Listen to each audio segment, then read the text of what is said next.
not a game, it's a rich thing. मैं और Chris Karl mills के कत्ल के केस को लेकर बहुत परेशान थे। 2 माह गुजर चुके थे और कातिल अभी तक हमारी पहुंच में नहीं आया था। हमने फ्रेड और एमी पर नजर रखी हुई थी, मगर इनकी जानिब से भी कोई सुराग नहीं मिल रहा था। कार्ल के बाद एमी ने दूध की फैक्ट्री का काम संभाल लिया था। कार्ल की सारी जायदाद अब एमी और फ्रेड की मिल्कियत थी। एमी का लाइफस्टाइल रोज बरोज तब्दील होता जा रहा था। वो पहले से बहुत ज्यादा चुस्त और तवाना हो गई थी। चाल डाल भी बदल गई थी। वो हर वक्त बनी संवरी रहती थी। फ्रेड अपनी माँ के साथ होता, वो भी फैक्ट्री का काम देख रहा था। इसने कुछ दिन पहले एक नई कार भी ले ली थी। अक्सर रात के दोनों माँ बेटा कार में बैठकर घूमने फिरने जाते थे। क्रिस ने निहायत ही होशियारी से कार्ल के घर में जो ऑडियो रिकॉर्डिंग चिप नस्ब की थी वो एमी या फ्रेड ने उतार कर तोड़ दी थी, क्योंकि हमें इस चिप से कोई सिग्नल नहीं मिल रहा था। इस बात की वजह से मेरा एमी और फ्रेड पर शक मुस्तहकम हो गया था। एक माह मजीद गुजर गया, मगर कातिल हमारे हाथ नहीं लग सका। तभी एक दिन मुझे पुलिस स्टेशन के नंबर पर एक कॉल मौसूल हुई। कॉल करने वाला मुझे कॉल के बारे में कुछ बताना चाह रहा था। इसने रात 9 बजे मुझे मिलने के लिए बुलाया। मैंने इससे मिलने के लिए हाँ कर दी। मैं और किस 9 बजे अपनी मतलूबा जगह पर पहुंच गए। वो लकड़ी से बना हुआ एक झोंपड़ी नुमा घर था। घर में लालटेन की रोशनी से उजाला फैला हुआ था। वहाँ लकड़ी के पुराने तख्तों से बना हुआ एक तख्त पड़ा था, जिस पर मैला कुचैला बिस्तर लगा हुआ था। बेड के नीचे कुछ और औजार भी पड़े हुए थे। झोंपड़ी की दीवार पर कुछ कील वगैरह लगे हुए थे, जिन पर मछली पकड़ने का जाल, लकड़ी काटने के लिए कुल्हाड़ी और काश्तकारी के कुछ औजार लटके हुए थे। मैं और किस एक पुरानी मरियल सी मेज पर बैठे हुए थे। हमारे सामने बेड पर एक 55 साल का बुजुर्ग बैठा हुआ था। बुजुर्ग की उम्र भले कुछ ज्यादा ही थी, मगर काश्तकारी और जानवर चुराने की वजह से इसकी सेहत काफी अच्छी थी। आपने ही मुझे फोन किया था ना? मैंने सामने बैठे मार्टिन से पूछा। हाँ, इसने जवाब दिया। आप कार्ल के बारे में क्या जानते हैं? वो कौन सी अहम बात थी जो मुझे आप फोन पर नहीं बल्कि मिलकर बताना चाहते थे? मैंने मार्टिन के थोड़ा नजदीक मेज सिरकाते हुए कहा। कार्ल एक अच्छा आदमी था। गो वो मेरा दोस्त नहीं था, मगर जब मेरी इससे मुलाकात होती वो हमेशा एक दोस्त ही की तरह मिला करता था। मैं अक्सर भेड़ें वगैरह चुराने कार्ल की फैक्ट्री के करीब जाता रहता था। वहाँ काफ़ी घास उगती थी, इसलिए भेड़ों के भोजन के लिए वो जगह बहुत अच्छी रहती थी। मेरी अक्सर औकात इससे मुलाकात हो जाती। वो हर दूसरे तीसरे दिन मुझे मुफ्त में 3-4 दूध के पैकेट दिया करता। 1-2 बार मैंने इसके लिए मछली भी पकड़ी थी। जब मैं इसे देने गया तो इसने ये कहकर मछली लेने से इनकार कर दिया कि इसकी बीवी को मछली पसंद नहीं है और वो कभी भी मेरे लिए मछली पकाने के लिए राजी नहीं होगी। एक दिन मैं नदी के किनारे बैठा मछली पकड़ रहा था तो मुझे कार्ल के घर से ऊंची ऊंची आवाज़ें सुनाई दी। नदी के किनारे और कार्ल के घर के दरमियान थोड़ा सा ही फासला होगा। मैं ठीक से तो नहीं सुन पाया, मगर कार्ल और उसकी बीवी किसी बात को लेकर बहुत ऊंची आवाज़ में झगड़ रहे थे। अगले दिन जब मैं कार्ल की फैक्ट्री के पास भेड़ें चुराने गया तो कार्ल मुझे देखकर मेरे करीब आया। वो भी मेरे पास वहीं घास पर बैठ गया। हम दोनों एक दूसरे का हालचाल पूछकर इधर उधर की बातें करके वक्त गुजारने लगे। फिर मैंने झिझकते हुए इससे गुज़श्ता रात के इसके और इसके बीवी के झगड़े के बारे में पूछा। पहले तो वो चुप रहा, फिर मुझे अपने और अपनी बीवी के झगड़े के बारे में बताने लगा। कार्ल को यकीन आ गया था कि इसकी बीवी इसकी गैर मौजूदगी में किसी और आदमी से मिलती रही है। इसे अपने बेटे से भी बहुत शिकायतें थी। इसका बेटा अयाश किस्म का लड़का था, देर तक सोता रहता, फजूल हर चीज़ हद से ज़्यादा करता, काफ़ी जज्बाती किस्म का लड़का था। कार्ल ने 2-3 बार अपनी बीवी और बेटे को समझाया कि वो अपनी हरकतों से बाज आ जाए, वरना उनको अपनी जायदाद से एक पाई भी नहीं देगा, लेकिन वो माँ बेटा बाज नहीं आए। बस इस बात की वजह से इस दिन के बाद कार्ल का अपनी बीवी से झगड़ा हो गया। झगड़े के 2 दिन बाद कार्ल का कत्ल हो गया। मैंने कई बार आपको पुलिस की गाड़ी में कार्ल के घर जाते हुए देखा। मुझे लगा आप कातिल तक पहुंच गए होंगे, लेकिन जब मुझे मालूम हुआ कि 3 माह गुजर जाने के बाद भी आप कातिल को पकड़ नहीं पाए तो मैंने फैसला किया कि आपको कार्ल और इसकी बीवी के झगड़े के बारे में बता दूं। हो सकता है इससे आपकी तफ्तीश को कुछ मदद मिले। अक्सर औकात हम जहाँ नजरें गाड़े बैठे होते हैं वहाँ कुछ भी नहीं होता, और जिस चीज़ को नजरअंदाज करके बैठे होते हैं वहीं सब कुछ होता है। बूढ़े मार्टिन ने मुझे सारा वाक़या बताया। एक और बात, मुझे लगता है कि कार्ल की बीवी का किसी के साथ चक्कर चल रहा है। मैंने 2-3 बार जब कार्ल फैक्ट्री होता था तो कार्ल के घर में से एक आदमी को निकलते देखा था। मैंने ये बात कार्ल को कभी नहीं बताई, क्योंकि मैं इसे दुख नहीं देना चाहता। मार्टिन ने कार्ल के केस में एक नई बात खोलते हुए कहा, क्या आप इस आदमी का हुलिया बता सकते हैं? मैंने मार्टिन से कहा। वो एक लंबा चौड़ा आदमी है, उम्र लगभग 40 के करीब होगी, छोटे छोटे बाल, सफ़ेद रंगत, इसकी नाक पर कोई निशान भी है, शायद किसी चीज़ से कटने का निशान है।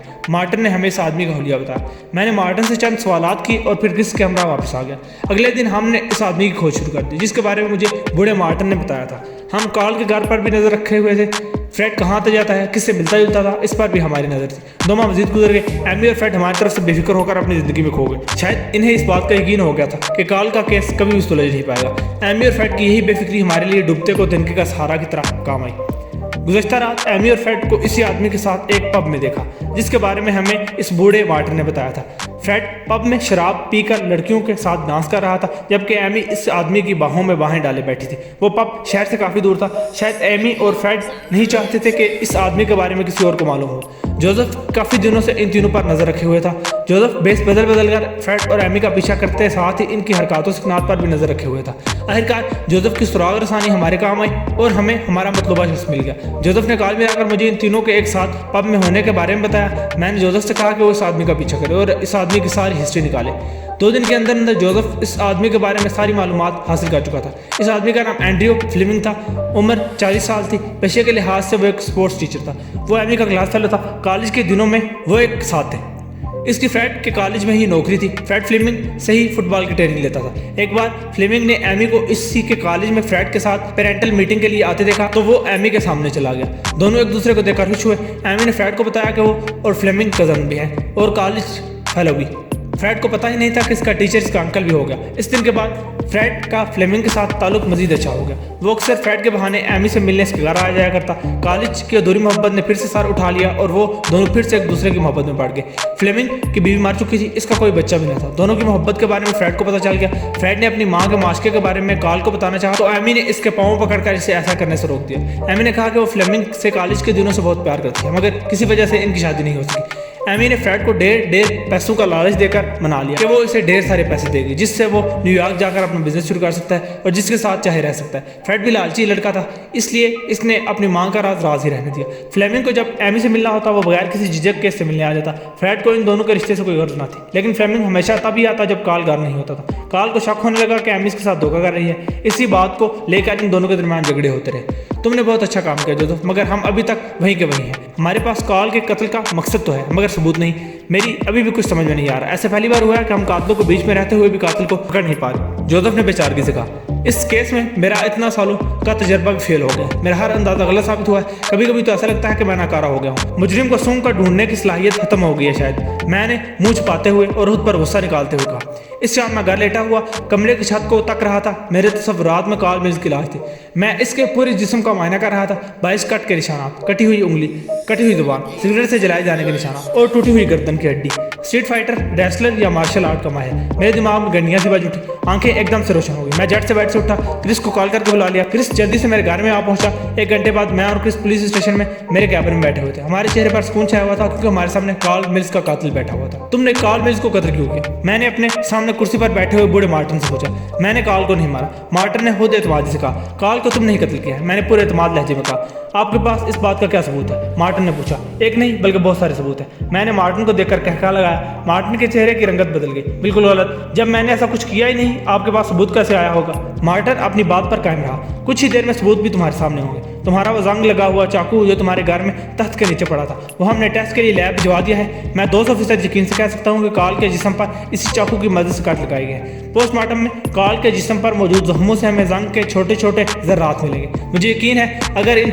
जंग के जर्रात को तुम्हारे चाकू पर लगे हुए जंग से मिलाकर टेस्ट किया जाए तो नतीजा मुस्बत ही आएगा। दूसरा सबूत तुम्हारे घर में पड़े हुए सिगरेट के फिल्टर है। तुम्हारे घर कोई नहीं आता जाता फिर वहाँ तुम्हारे अलावा सिगरेट कौन पीता होगा? मुझे यकीन है इन सिगरेट के टुकड़ों में तम्बाकू कार्ल के जिस्म पर मौजूद जले हुए निशानात पर मौजूद राख से मैच कर जाएगा। तीसरा सबूत तुम्हारे घर के पिछवाड़े घने दरख्तों में उगा हुआ लकड़ी का वो औजार है जिस पर तुम मार्शल आर्ट की प्रैक्टिस करते हो और कार्ल की गर्दन की हड्डी किसी भी मार्शल आर्ट के जानने वाले नहीं तोड़ी है। अगर अब भी तुम्हें यकीन है कि तुम बच जाओगे तो रिपोर्ट आने का इंतजार कर लेते हैं। रिपोर्ट आने के बाद ये तो वाज़ेह हो ही जाएगा कि कार्ल का कत्ल तुमने ही किया है। मैंने मार्टिन को तफसील से बताया। मार्टिन के चेहरे की रंगत सुर्ख हो गई। इसने गुस्से से मुट्ठियां भींच ली। इसे यकीन हो गया कि अब वो बचने वाला नहीं था। सारे सबूत इसके खिलाफ थे। कुछ देर बाद मेरे पास रिपोर्ट्स भी आ गई। तमाम सबूत मार्टिन के खिलाफ थे। मार्टिन का जुर्म साबित हो गया लेकिन अभी तक मुझे कार्ल के कत्ल के पीछे मार्टिन का मकसद पता नहीं था। हाँ मैंने ही मारा है कार्ल को।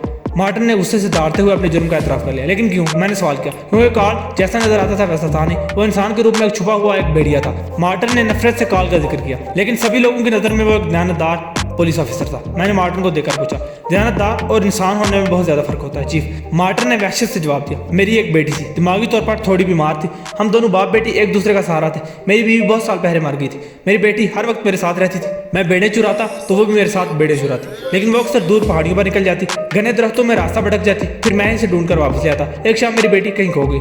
मैंने इसको बहुत ढूंढा मगर वो ना मिली। मैं सारी रात लालटेन लेकर उसे ढूंढता रहा। अगली सुबह वो मुझे मिल गई। इसकी हालत देखकर मैं डर गया। इसके कपड़े गर्द-उलूदा थे, बाल बिखरे हुए थे और गर्दन पर काटने के कई निशानात थे। मैं समझ गया कि इसके साथ किसी ने ज्यादती की है। 2 दिन बाद वो दोबारा कहीं चलेगी। इस बार वो मुझे जंगल में मिली। इसकी हालत अब भी वैसी थी जैसे पिछली बार थी। कोई बेगैरत इंसान मेरी बेटी का रेप कर रहा था, एक मासूम से लड़की की किस्मत को दागदार कर रहा था। मैंने अपनी बेटी को घर में बंद कर दिया ताकि वो महफूज रहे, लेकिन वो बेचारी तो बोली थी। इसे क्या मालूम था कि इसके लिए क्या सही है और क्या गलत। वो घर में हर वक्त चीखती चिल्लाती रहती। एक शाम वो रस्सी खोलकर घर से भागी। मैं ज़्यादा तेज़ नहीं चल सकता था, इसलिए आहिस्ता आहिस्ता इसके पीछे लगा। वो काल की फैक्ट्री की जानिब जा रही थी। मुझे वहाँ पहुँचने में 20 मिनट लगे। जब मैं वहाँ पहुँचा तो अंधेरा मुकम्मल तौर पर फैल चुका था। फैक्ट्री का दरवाज़ा खुला हुआ था मगर अंदर कोई मुलाजिम नहीं था। मैं आहिस्ता आहिस्ता चलता हुआ फैक्ट्री के अंदर चला गया। मेरे सामने मेरी पागल बेटी बेहोश लेटी हुई थी और काल इसके कपड़ों से आ रही जिस्म को दरिंदों की तरह नोच रहा था। मुझे देखते ही वो डर गया और मुझसे माफिया मांगने लगा। मैंने इसको बहुत बुरा भला कहा। इसने मेरा मुंह बंद रखने के लिए पैसों का लालच भी दिया, मगर मैं इसके पैसों पर थूक कर अपनी बेटी को उठाकर वापस ले आया। मेरी बेटी एक पागल थी। इसका इस दुनिया में वजूद किसी काम का नहीं था। अगर वह जिंदा रहती तो इसी तरह काल जैसे बेड़ियों की हवस का शिकार होती रहती। इसलिए मैंने इसका गला दबाकर इसे मार दिया और इसकी लाश को नदी में फेंक दिया। काल की वजह से मैंने अपनी बेटी को खो दिया था, इसीलिए मैं इससे बदला लेना चाहता था। मुझे पता था काल अक्सर काम की जाती की वजह से फैक्ट्री में रुक जाता था और मुझे बस इसी एक दिन का इंतजार था। आखिरकार एक दिन मेरी मुराद भर आई और काल मुझे अकेला मिल गया। मैं दबे पाऊँ काल के पीछे जाकर खड़ा हो गया और अपनी कुहनी के एक ही वार से इसकी गर्दन की हड्डी तोड़ दी। वो फौरन ही मार गया।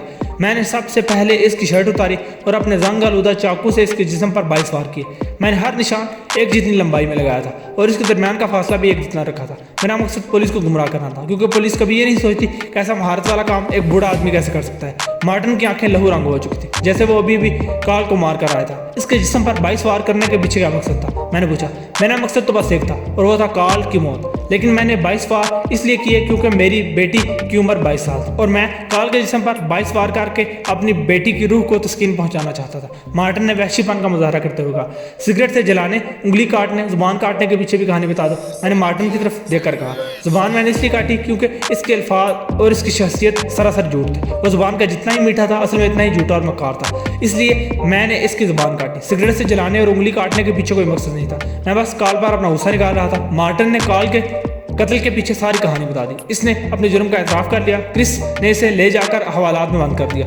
जब एमी को असल कातिल के बारे में पता चला तो इसने इसी दिन से फ्लेमिंग से सरेआम मिलना शुरू कर दिया। फ्रेड अपनी माँ से इसके वादे के मुताबिक ढेर सारी रकम लेकर न्यूयॉर्क चला गया। एक बार फ्रेड और एमी मार्टिन को देखने पुलिस स्टेशन आए। मैं, जोसेफ और क्रिस इस वक्त बाहर ही बैठे थे। दोनों माँ बेटा मार्टिन के पास जाकर इसे देखने लगे और 1 मिनट के बाद चुपचाप वहाँ से रुखसत हो गए। मेरा ये मानना था कि इन्हें काल की मौत पर कोई दुख नहीं हुआ था। वो वहाँ काल को कत्ल करने के लिए मार्टिन का शुक्रिया अदा करने के लिए आए थे। आखिर मार्टिन की बदौलत एमी, फ्रेड और फ्लेमिंग को वो सब मिल गया था जिसकी इन्हें चाहे तो तलब थी। ये बात अलग थी कि वो तीनों भी काल के कत्ल का मंसूबा बना रहे थे।